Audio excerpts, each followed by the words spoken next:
歡迎大家收睇天盛 Channel， 又係陳思正同大家分享天盛苑嘅大小事。今日同大家分享嘅咧就係我哋法團對呢一個嘅工程方面嘅一個原則同埋立場嘅一個展述嘅啊。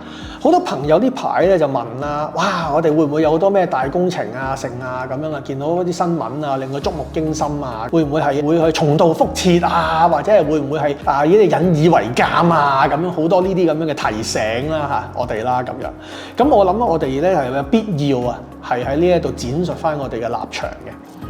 其實由上任之初，我哋第一本嘅《天盛通》就已經係做咗一個好莊嚴嘅承諾㗎啦。呢個承諾就係乜嘢呢？我哋係唔會做任何非必要嘅工程，除咗日常嘅營運啦，同埋係一啲政府係必須我哋做嘅，例如啱啱嘅強制驗窗之類嘅呢啲咁樣嘅工程項目之外呢，我哋係唔會特別開一個冇必要嘅工程項目去做嘅啊！呢個係其一。其二就係咩咧？有好多朋友咧就擔心啦，哇！天盛苑20幾年咯噃，哇！30年就話要大維修喎，咁樣啊，會唔會好快就要大維修啊？咁樣根據呢一個嘅慣例啦嚇，即係而家我哋睇到嘅慣例啦，天盛苑咧係屬於房署管理嘅，就唔係房協管理嘅。一般嚟講咧，房署管理嘅屋苑啦，係冇咁快係抽出嚟做大維修嘅。呢個係其一啦。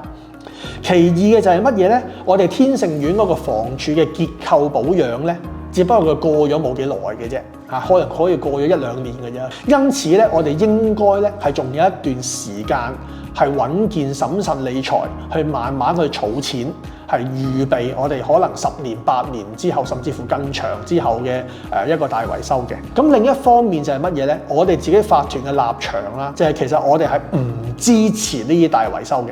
就算係真係萬一10年、8年之後啦，我哋抽到可以做大維修嘅話咧，我哋都一定係會跟翻房署嘅指引，甚至乎係跟翻房署推薦嘅工程商去做嘅。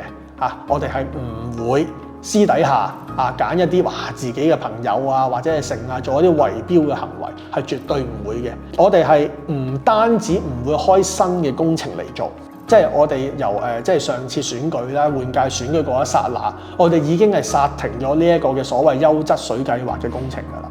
呢個係非必要嘅工程嚟嘅。呢個工程咧，初步估算咧就係2000幾萬。我哋上任之後咧，仲剎停咗呢一個更換升降機嘅工程。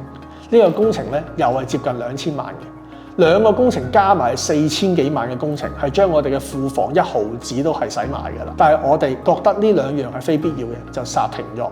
因為無論水管好，無論係升降機都好，佢哋嘅有效期係40-50年嘅，係冇咁快嘅。我哋而家先至20幾年，係冇必要去特別去換呢一啲嘢嘅。如果提出呢一啲嘢嘅人，支持呢一啲嘢嘅人，就係別有用心。我哋年期先過一半，你換嚟做乜嘢啫？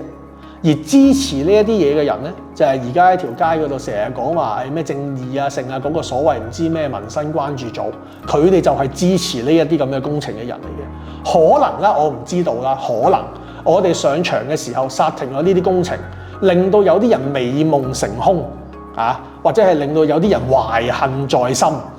係嘛？因為阻人揾食就猶如殺人父母啊嘛，係嘛？咁我唔排除啦希望唔係啦，呢啲咁樣嘅因素啦先至令到呢啲咁樣嘅咸豐年前成立嘅所謂唔知咩民生關注組，無端端近期走出嚟反對呢樣反對嗰樣，無事生非，吹毛求疵。呢度仲要另外同大家講一講我哋今次管理費嘅加幅。我哋今年管理費嘅加幅咧係3.8%，上年嘅調整咧係-1%。我哋呢2年平均嘅管理費加幅咧係1.4%，比起通脹係更加低。我哋收少咗管理費，而我哋上場之後嘅儲備係比以前更加多。